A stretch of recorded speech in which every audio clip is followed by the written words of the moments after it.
From the whispers of creation to the echoes of liberation, our biblical journey unfolds a new chapter. Hello, Grace Keepers. Welcome to another Soul to Soul Sunday here on Relate Nation. As we continue our series exploring the Bible's core, our focus moves on to Exodus. Last episode, we journeyed through Genesis, witnessing the dawn of the world and the complexities of our earliest forebears. Now, we stand at the threshold of Exodus, where narratives of endurance and divine deliverance await. This series is more than a walk through sacred texts. It's an exploration of the lessons that have shaped millennia of belief and culture. Together, we're uncovering the timeless wisdom embedded within these pages, chapter by chapter, book by book. In Exodus, we witness a dramatic shift from the familial sagas of Genesis to the formation of a nation under divine guidance. It's a tale of overcoming adversity, of a people emerging from the shadows of oppression into the light of freedom. So join us on this continuing journey as we delve into Exodus. Your presence here enriches this exploration, and I look forward to your companionship in today's episode and all of those to come as we seek to unravel the mysteries and messages of these enduring stories. While Genesis ends with the Israelites settling in Egypt, Exodus begins with a dramatically changed landscape. Over time, the memory of Joseph, the Hebrew vizier who once saved Egypt, fades from the Egyptian consciousness. A new pharaoh ascends to power, one who views the burgeoning Israelite population not as allies, but as a threat. Under this pharaoh, the Israelites find themselves stripped of their status and thrust into servitude. Their lives become defined by harsh labor, building storied cities for a kingdom that no longer honors their contributions. The echoes of Abraham's promise seem distant as the cries of oppression fill their daily existence. In these trying times, a child is born, Moses. Destined to alter the course of Hebrew history, his early life, marked by an extraordinary journey of survival, begins in the waters of the Nile and leads to the palaces of Egypt. Raised amidst Egyptian royalty, Moses grows up far from the suffering of his people, yet his destiny remains intricately tied to them. The plight of the Israelites reaches a turning point as their groaning under the burden of slavery ascends to the heavens. It is in this crucible of suffering and hope that the story of Exodus takes root, promising deliverance, challenging existing power structures, and leading toward a journey of faith and freedom. In the shadow of a forgotten legacy, the Israelites in Egypt faced an era of harsh and relentless oppression. Gone were the days of Joseph, where they were respected and favored. A new pharaoh, who knew not of Joseph, rose to power and cast a suspicious and fearful gaze upon the growing Israelite population. This pharaoh, driven by insecurity, perceived their numbers not as part of Egypt's strength, but as a potential threat to his rule. Thus began the Israelites' descent into a life of bondage. Taskmasters were set over them, enforcing cruel labor. Their days and nights were consumed by the back-breaking work of building Python and Ramses, store cities designed to glorify the Egyptian empire. Yet the more they were oppressed, the more they multiplied, a fact that only deepened Pharaoh's resolve to subjugate them further. In this climate of despair, a decree of unimaginable cruelty was issued. Every newborn Hebrew boy was to be cast into the Nile, a river that once nurtured civilization, now turned into an instrument of genocide. This edict aimed not only to control the number of Israelites, but also to break their spirit. In the midst of Israel's suffering in Egypt, a child was born to a Hebrew family in the tribe of Levi. This was not just any child, but one whose destiny would change the course of his people's history. His mother, aware of the Pharaoh's cruel decree to drown every Hebrew boy, hid her newborn son for 3 months. When hiding him became impossible, she devised a plan of desperate hope. She crafted a basket from bulrushes, making it watertight with pitch and tar. Placing her son inside, she set it among the reeds at the Nile's bank, entrusting his fate to a higher power. Moses' sister Miriam stood at a distance, watching over the helpless infant. The river that was meant to be his grave became his passage to survival and destiny. The Pharaoh's daughter, bathing in the Nile, discovered the crying infant. Moved by compassion, she defied her father's decree and took the child as her own, naming him Moses. For she said, "I drew him out of the water." In these darkest times, Moses' survival and upbringing in the house of his oppressor held a glimmer of hope, a subtle yet powerful reminder that oppression, no matter how severe, could not extinguish the promise of deliverance. Providence intervened when the Pharaoh's daughter came to bathe in the Nile. She noticed the basket among the reeds and sent her maid to fetch it. Moved with compassion upon seeing the crying baby, she recognized him as one of the Hebrew children. In a twist of fate, Miriam approached the princess and suggested a Hebrew woman to nurse the child. The princess agreed, unknowingly entrusting the baby back into the arms of his birth mother. Once Moses was weaned, he was brought to Pharaoh's daughter and became her son. He grew up in the Egyptian royal court, educated in all the wisdom of the Egyptians. However, his Hebrew identity was never lost on him. As he matured, the plight of his people weighed heavily on his heart. One day, as a grown man, Moses witnessed an Egyptian beating a Hebrew. This sight ignited a flame of justice within him. In a fit of rage, he killed the Egyptian and hid his body in the sand. The following day, he realized his act was known when he tried to intervene in a dispute between 2 Hebrews. Fearing Pharaoh's wrath, Moses fled to Midian, a land far from the burdens of Egypt. In Midian, Moses' life took a different turn. He sat by a well where he helped the 7 daughters of Jethro, a priest of Midian, water their flock. Grateful for his assistance, Jethro invited Moses into his home and gave him Zipporah, one of his daughters, in marriage.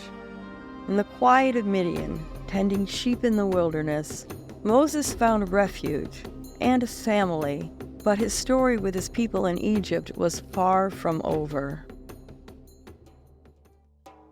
In the serene expanse of the Midian desert, a new chapter in Moses' life unfolded. Far removed from the opulence of Pharaoh's court and the misery of his brethren in Egypt, he embraced a simple life as a shepherd. Yet the course of his seemingly tranquil existence was about to change dramatically. One ordinary day, while tending Jethro's flock near Mount Horeb, Moses witnessed an extraordinary sight, a bush ablaze, yet not consumed by the fire. Curious and intrigued, he approached this marvel. It was in this moment of wonder that God called out to him from within the bush, "Moses, Moses." Instructed to remove his sandals, for he was standing on holy ground, Moses stood in awe. The voice of God revealed his awareness of the Israelites' suffering in Egypt and his resolve to deliver them. It was here, in this divine encounter, that Moses received his commission. He was to be the instrument through which God would bring his people out of bondage. Moses, however, was beset with doubts and fears.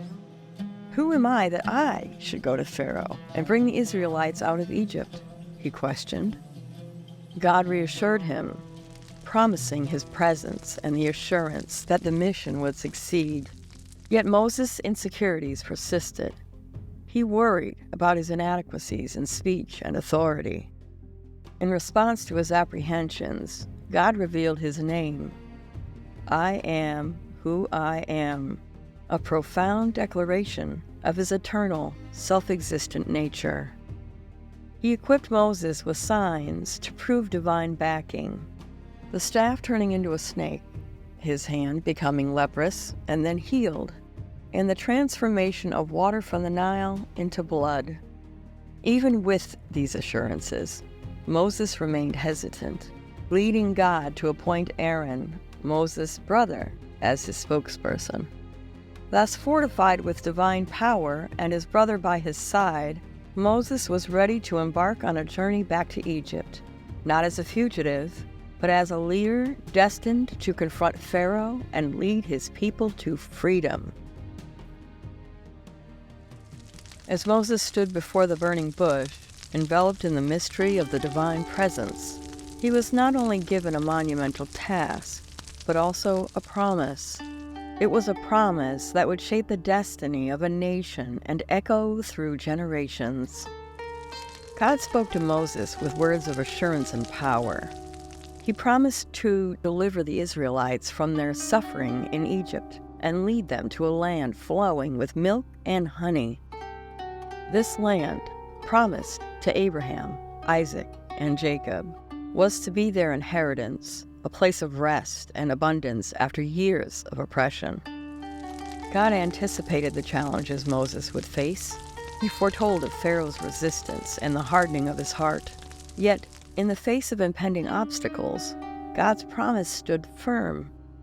He would stretch out his hands and perform signs and wonders in Egypt, demonstrating his power and sovereignty. Armed with his divine promise, Moses was to gather the elders of Israel and convey the message of their impending liberation. They were to approach Pharaoh together, requesting permission to go into the wilderness to worship God. Despite the forewarned stubbornness of Pharaoh, God assured Moses of ultimate victory, the eventual release of the Israelites. This promise was a beacon of hope, not just for Moses, but for all the Israelites. It was a declaration of divine intervention and faithfulness, a reminder that in their darkest hour, they were not forgotten. With this divine assurance, Moses prepared to embark on one of the most significant journeys in biblical history, ready to confront Pharaoh and lead his people to freedom.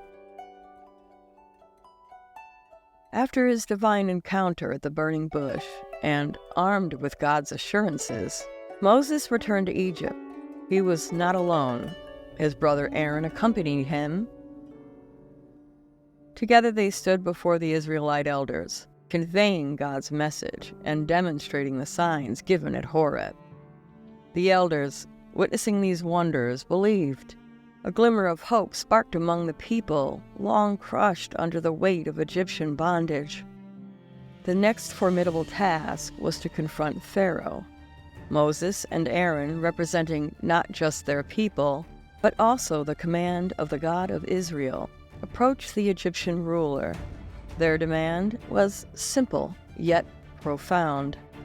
"Let my people go, so that they may hold a festival to me in the wilderness."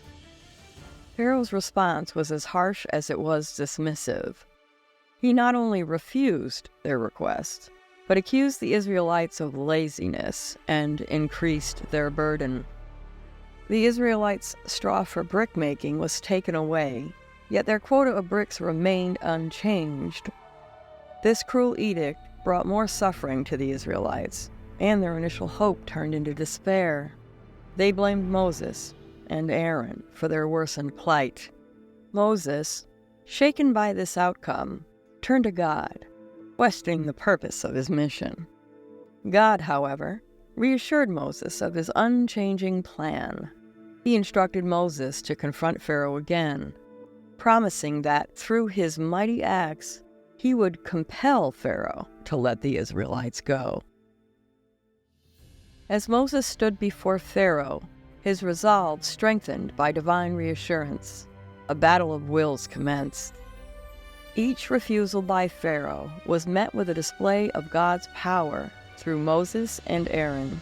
Yet Pharaoh's heart remained hardened, setting the stage for a series of divine interventions that would not only demonstrate God's supremacy over the Egyptian gods, but also his unwavering commitment to his covenant with Israel.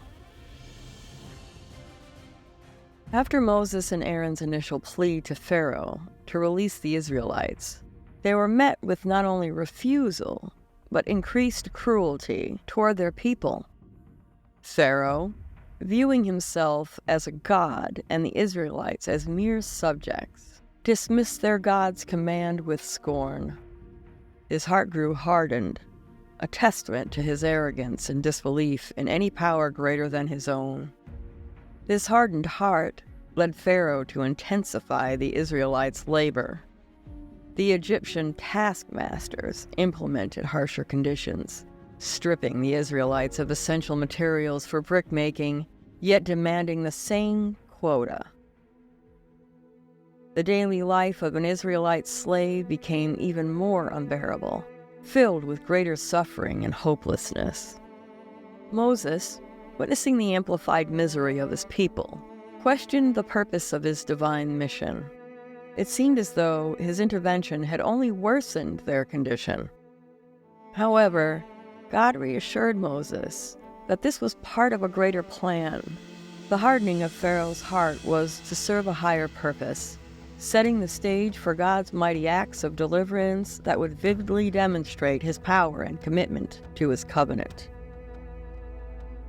Each subsequent encounter between Moses and Pharaoh escalated in intensity. With every refusal of Pharaoh to release the Israelites, God's power was manifested through Moses in increasingly dramatic ways. These confrontations were not just about freeing the Israelites. They were a divine display of authority over the gods of Egypt and a definitive statement of God's sovereignty. Pharaoh's continued defiance, despite witnessing these wonders, highlighted the depth of his obstinacy and disbelief. His hardened heart became a central theme in the unfolding narrative, a symbol of resistance against divine will, and a precursor to the extraordinary events that would soon unfold in the land of Egypt. The escalating conflict between Moses and Pharaoh led to a series of divine interventions known as the 10 Plagues, each a demonstration of God's power over the gods of Egypt and a challenge to Pharaoh's stubbornness. The waters of the Nile, the lifeblood of Egypt, turned to blood. Fish died, and the river stank, disrupting the essential water supply.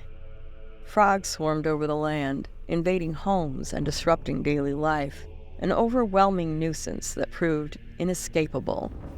Dust turned to gnats throughout Egypt, infesting people and animals alike, a relentless irritation that defied explanation.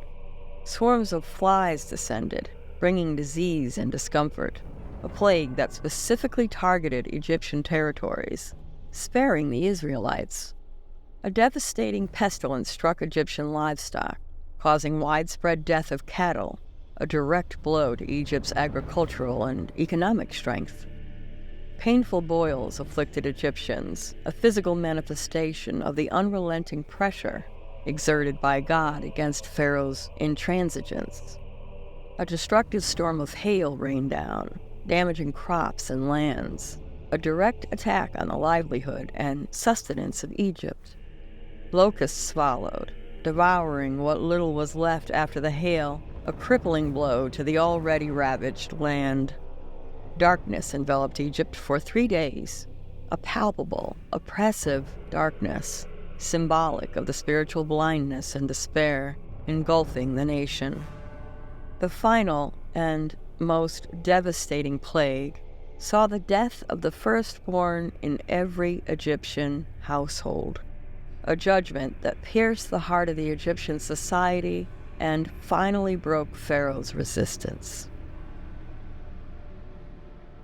Each plague challenged not only Egypt's physical well-being, but also its spiritual and cultural foundations.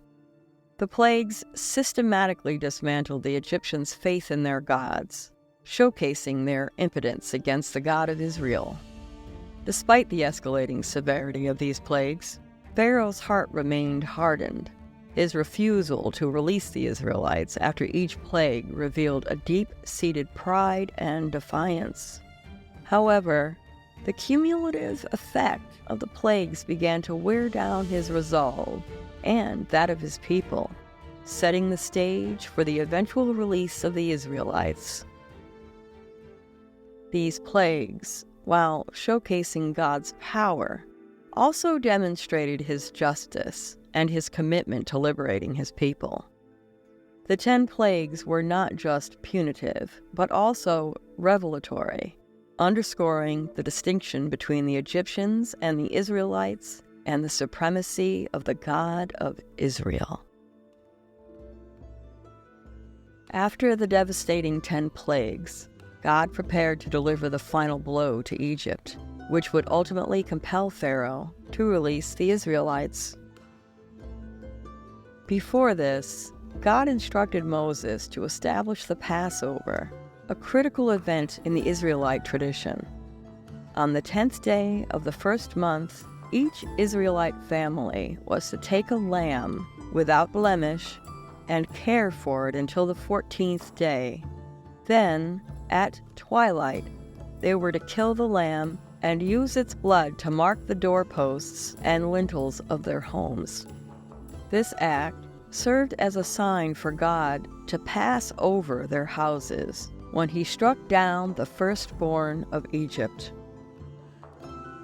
The families were to eat the lamb that night, roasted over fire with unleavened bread and bitter herbs, in a manner ready for a hasty departure, cloaked, sandals on their feet, and staff in hand. This meal was to be a lasting ordinance, a remembrance of their imminent deliverance from slavery.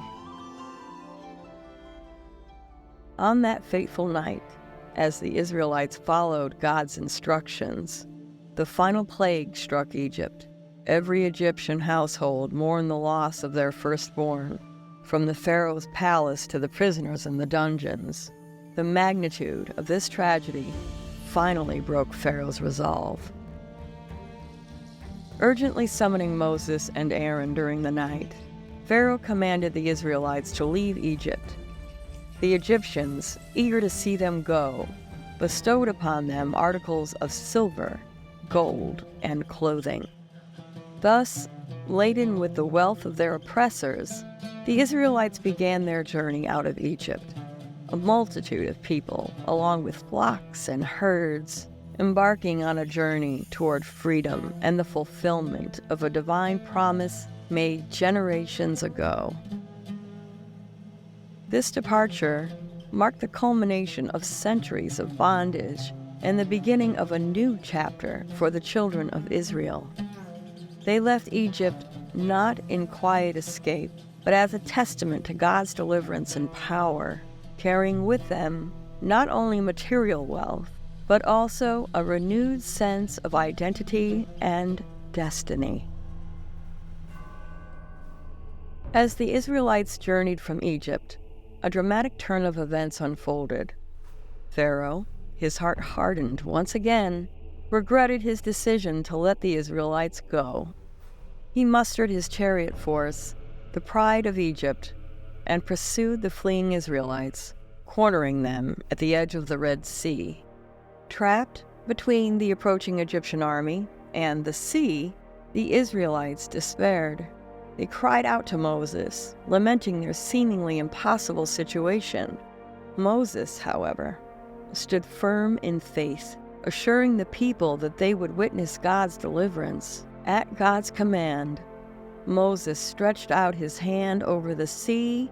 In an awe-inspiring display of divine power, the waters parted, creating a path of dry land through the sea. The Israelites crossed on dry ground, walls of water on their right and left, a path of escape where there had been none. The Egyptians, in their determination to reclaim their slaves, followed into the seabed. However, their pursuit was destined for calamity. Once the Israelites reached the other side, Moses again stretched out his hand over the sea, and the waters returned to their normal course, engulfing Pharaoh's army. The mighty Egyptian force, which had long terrorized and oppressed the Israelites, was utterly destroyed. Not a single one of those who had pursued the Israelites into the sea survived.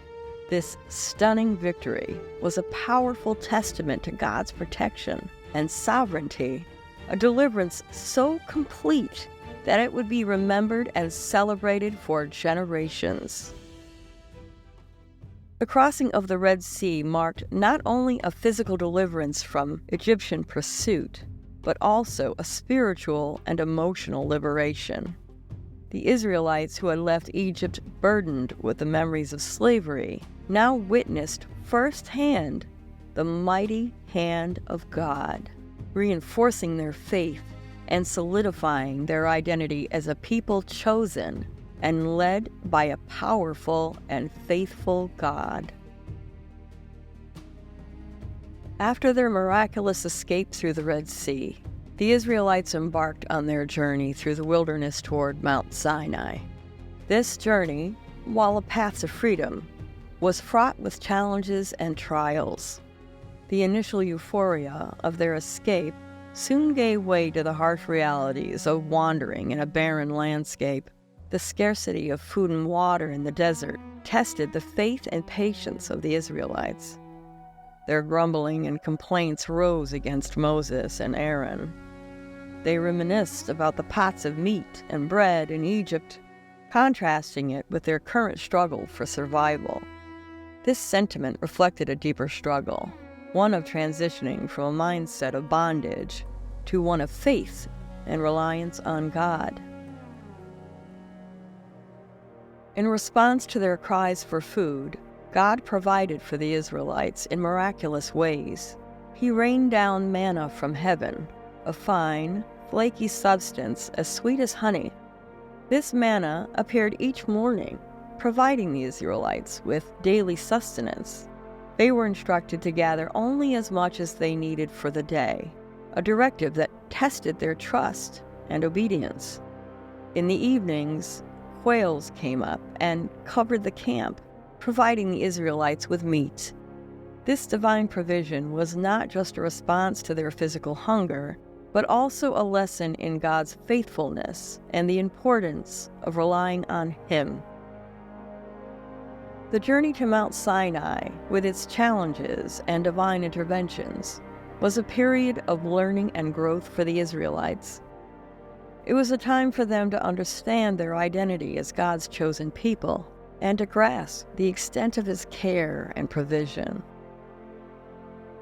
The experiences in the wilderness laid the groundwork for the covenant relationship that would be established at Mount Sinai, a relationship based on trust, obedience, and divine guidance.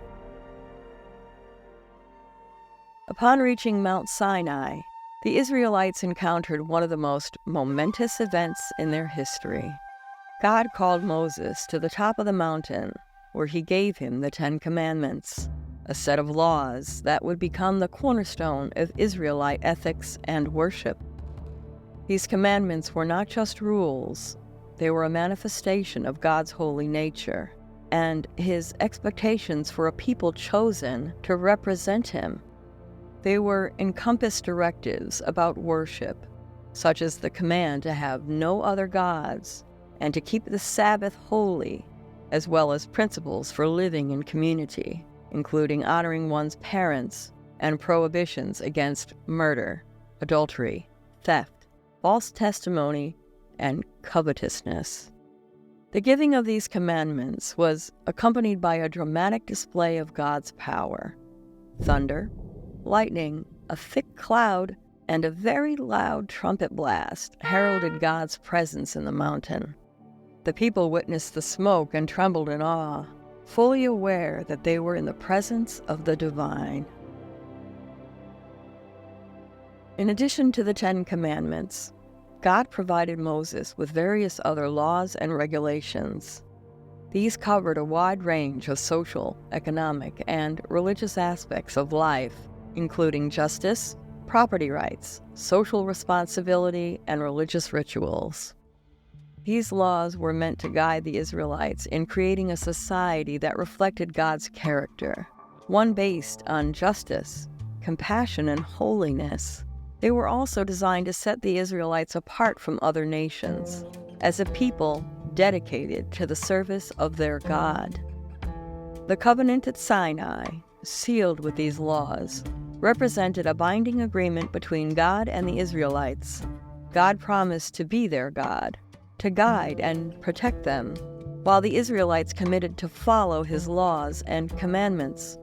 This covenantal relationship defined the identity of Israel as a nation that laid the foundation for their future as God's chosen people. While Moses remained on Mount Sinai, receiving the laws from God, a significant event unfolded at the base of the mountain. The Israelites, growing restless and anxious in Moses' prolonged absence, turned away from the path that God had set for them. Approaching Aaron, they demanded, "Make us gods. Who will go before us?" Succumbing to the pressure, Aaron collected gold from the people and fashioned it into a golden calf. This idol, representing the gods of Egypt, was a stark deviation from the worship of the one true God they had just vowed to follow. The Israelites' celebration around the golden calf was not just a moment of weakness. It was a fundamental breach of the covenant they had entered with God.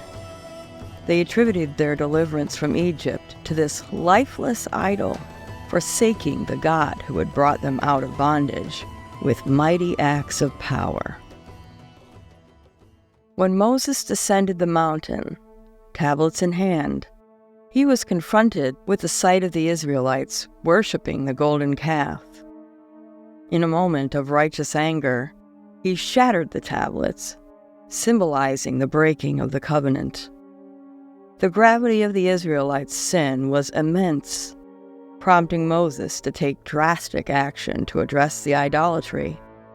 Moses' response included grinding the calf into powder, scattering it on the water, and making the Israelites drink it. He then confronted Aaron and the people about their sin.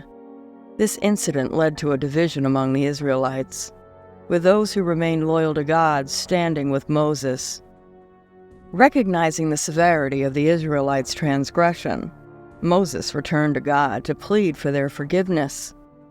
His intercession was an act of profound leadership and compassion.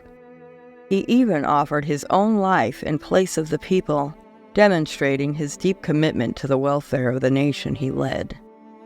God, in response to Moses' plea, relented from destroying the Israelites, but did not leave their sin unpunished. This incident served as a sobering reminder of the Israelites' propensity to turn away from God and the need for constant vigilance in their covenant relationship with Him. Following the incident of the golden calf and the renewal of the covenant, God gave Moses detailed instructions for the construction of the tabernacle. This portable sanctuary was to be a physical manifestation of God's presence among His people during their journey. The design of the tabernacle was intricate and symbolic, involving materials contributed by the people. It included the Ark of the Covenant, which housed the tablets of the 10 Commandments, a mercy seat, and cherubim. The tabernacle also contained other vital items like the table for the bread of the presence, the golden lampstand, the altar of incense, and the altar for burnt offerings. Skilled artisans, filled with the Spirit of God, were called upon to construct the tabernacle and its furnishings according to the precise specifications God had given.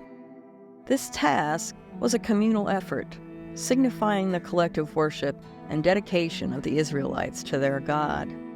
The tabernacle served as the central place of worship and sacrifice for the Israelites. It was where God met with Moses and where the priests performed rituals and offerings.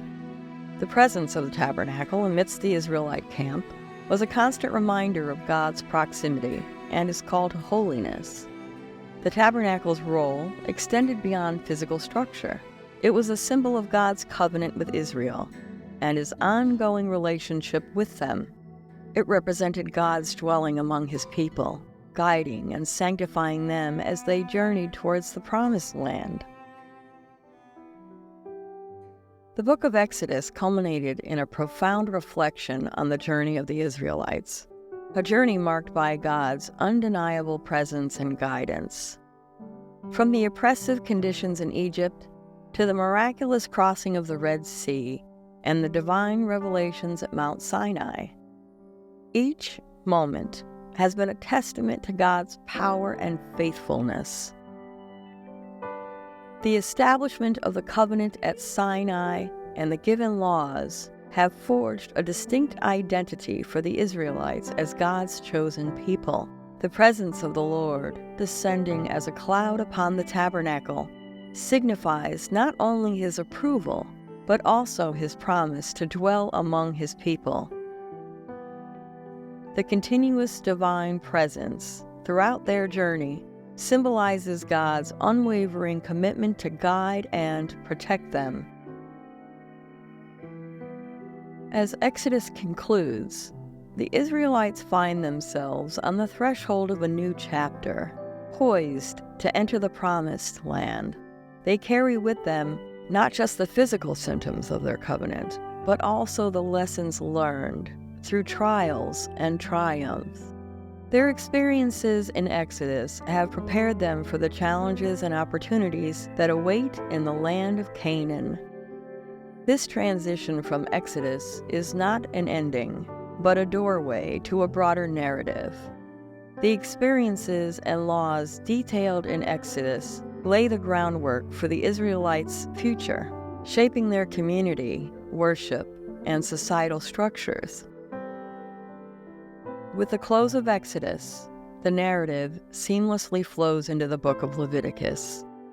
This next book shifts the focus from the historical and dramatic events of Exodus to a detailed exploration of laws, rituals, and holiness. Leviticus delves into the intricacies of living a life set apart for God, detailing the practices and principles that will govern the spiritual and daily lives of the Israelites. As we turn the page from Exodus to Leviticus, the journey of God's people continues, evolving from a story of liberation and covenant formation to a comprehensive guide on holiness, worship, and community living under God's directives. Thank you for being with me, folks. This is such an enjoying journey for me, and I'm so grateful to have you along with me. I can't wait to see you next time. Peace and blessings.